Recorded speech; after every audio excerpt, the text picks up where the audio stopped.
Welcome back to Stuff About Tutorials. Today we are talking about how to change the WordPress site title and tagline.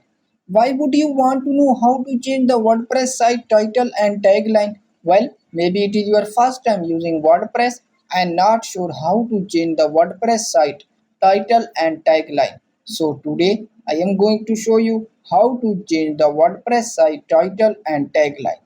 Check video description and I will try to leave the written in sections.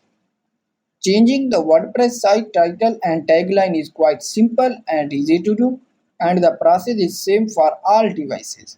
Let me show how you will change the WordPress site title and tagline.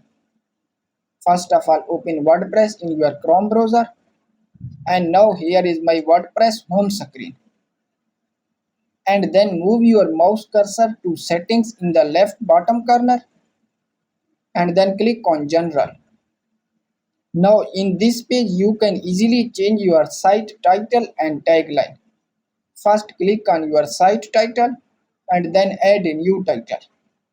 Now you can add tagline related to your website.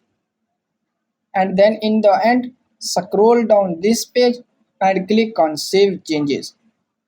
So there you go. If you were wondering how to change the WordPress site title and tagline, that is the easiest way I know. If you know another way, please leave a comment below. Be sure to subscribe for more videos.